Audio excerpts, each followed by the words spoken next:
Hi guys, this is Anindita from Your First Nature. What is that vegetable which is absolutely essential in your kitchen? What is that vegetable which you can eat raw or cooked? Probably you have already guessed it. We are going to talk about tomatoes today. In today's Food in My Backyard episode, we are going to talk about how to grow tomatoes from kitchen scrap and what are their favorable growing conditions. So before we get into the details of how to grow tomatoes from kitchen scrap, please don't forget to subscribe to this channel and hit the notification button. In that way, you will never miss any of our videos. We post gardening and nature related content every single week. Tomatoes are technically fruits, but we eat them like vegetables. They are excellent vegetables and absolutely essential in almost every kitchen. We eat them in curries, in vegetables, in salads, in raw form, and it is also packed with nutrition. Tomatoes has a lot of antioxidants. It is packed with vitamin C. It is very low in carbohydrate or calories. It has a lot of potassium, folate, and many other essential nutrients that we need on an everyday basis. Tomatoes are not just versatile and nutritious. I absolutely love the taste of tomatoes, and so when I started my edible garden, the first vegetable that came in my mind was tomatoes, definitely. Tomatoes are super easy to grow, but there are a few things that you have to keep in mind in order to get the best yield. Tomatoes are warmer region crops. They love sunlight. They would like to have probably full day sun if that is possible. But in a lot of apartments, in balconies, if you want to grow tomatoes in balconies, it may not be possible for you to give full sun to your tomato plant. But that does not mean you cannot grow tomatoes. When I was living in Mumbai, in my west facing balcony also, I tried to grow cherry tomatoes, and I was successful to some extent. My tomato plant got a lot of flowers, but I did not get a huge yield, and that was probably because it was not accessible to many pollinators. So there are so many different things that you have to keep in mind in order to get the best yield from your tomato plants. Tomatoes like nutrient-rich, well-draining soil, but they need their soil to be evenly moist at all times. So prepare your soil in such a way that it is nutrient-rich and it holds enough moisture. It drains well. At the same time, it holds enough moisture so that you don't have to continuously water your tomato plant. But deep watering every single day is essential for your tomato plant. To sow tomato seeds, you can mix garden soil, coco peat, compost and river sand in equal quantities to get the best free drainage, and at the same time nutrition rich and moisture holding capacity in your soil. The first thing that I want to show you is how to sow seeds for tomato plant and also how to transplant the seedlings once they grow up a little bit. Choose the ripest tomato in your kitchen. Take a slice of that tomato and take out the seeds. Sow them 1 centimeter deep in the soil and then cover them with the same soil mix. Alternatively, you can also sow entire slices of tomatoes in the soil. However, that may attract some maggots. Water them to ensure soil contact and you are done. Tomato seeds will germinate within 5 to 7 days. They will be ready for transplant when they are 4 to 5 inches tall. Take a trowel and gently pull out the seedlings without disturbing the root ball too much. Separate the seedlings if there are more than one in one clump. Make deep holes in the soil in a grow bag. Plant the seedlings as deep as possible. The hairy part at the bottom of the stem of your seedling can convert into roots when it comes into contact with soil. So planting deep will make your plant stronger. Remove the bottom few leaves if you need to, but plant the seedling at least halfway down. Water the seedlings and you are done. Tomatoes love full sun, but In the extremely hot regions, it may be a little bit difficult for your tomato plant if it is exposed to the midday harsh sun. So you may consider putting a green net in order to filter some of the midday sun and make it easy for your tomato plant. Also, in the hottest regions, the topsoil tends to get dry very quickly. So, in order to maintain the soil moisture, consider mulching 2 to 3 inches on top of the soil layer so that the moisture stays inside the soil. As a general rule, any fruiting or flowering plants need a lot of nutrition. Only foliage growth may not need as much nutrition. The different components of the macronutrients in your fertilizer are all very important to ensure healthy growth. For a foliage plant, nitrogen is the most important macronutrient, but they also need phosphorus and potassium. But for fruiting and flowering plants, phosphorus is very much important because that is the macronutrient which induces more flowering and eventually more fruiting also. I don't want to get into details of fertilization right now in this episode because this is focused only on tomatoes. So if you want me to cover that fertilization in detail, then let me know in the comment section.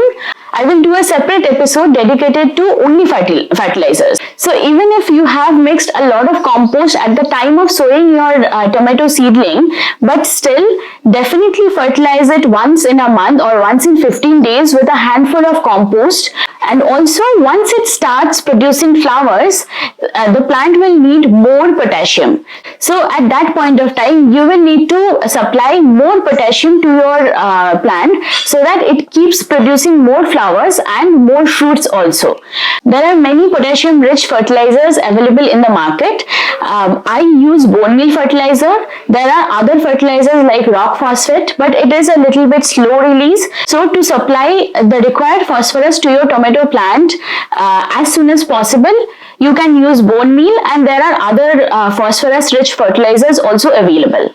I generally tend to use only organic fertilizers as I have a rule of no chemicals in my garden for myself.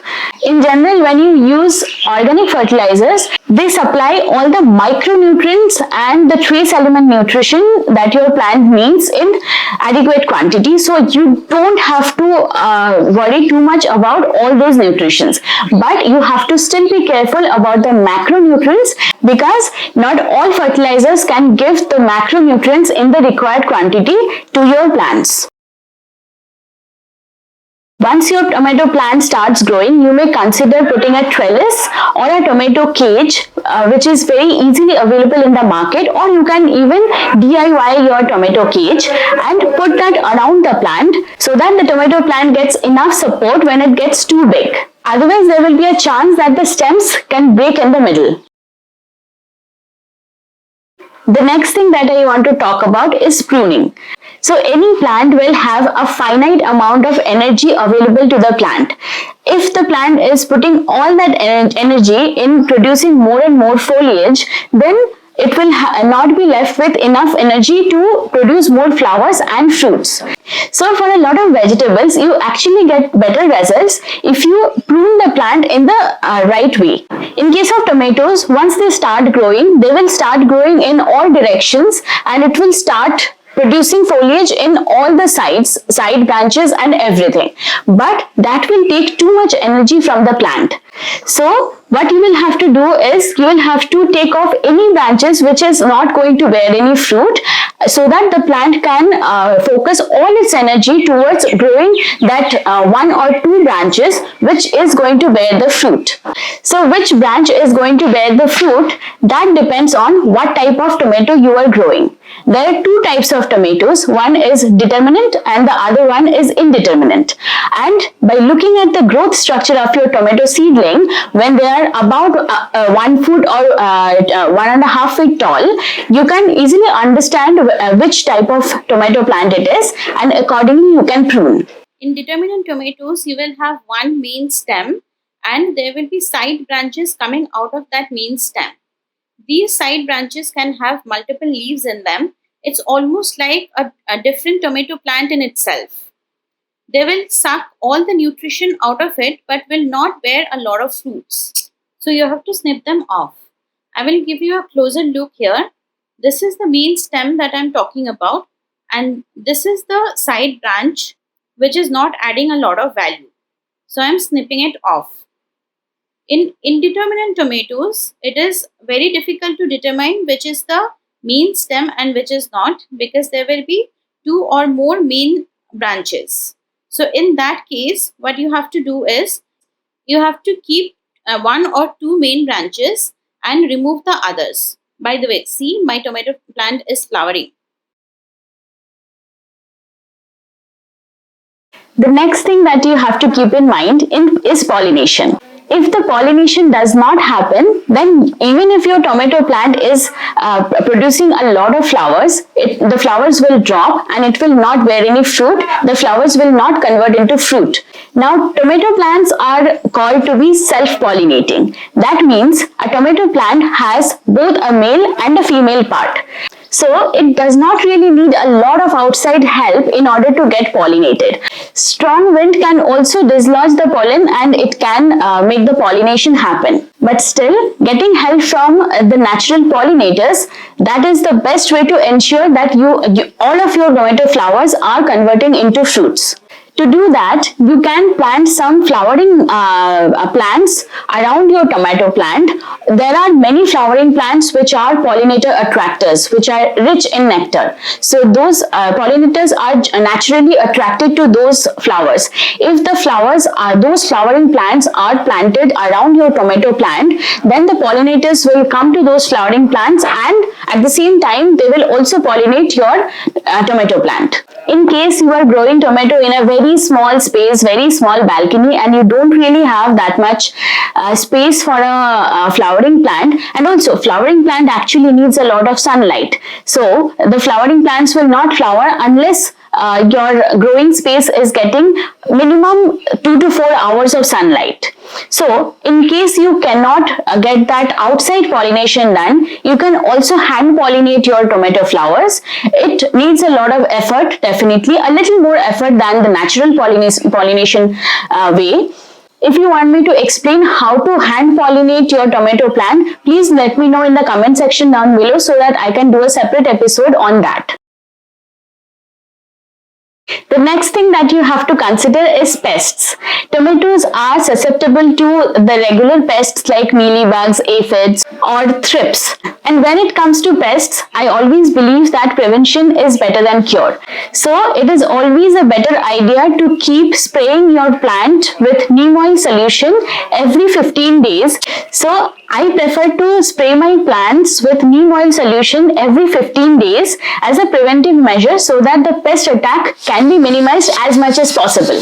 So that's all for today. I hope this video was helpful and I hope that you have lots of fun and lots of success in growing your tomatoes. If you have any feedback or any questions, please let us know in the comment section down below. Also, do not forget to subscribe to this channel to get gardening related content every single week. I will see you again next week with another Counting My Blessings episode. Until then, take care. Bye.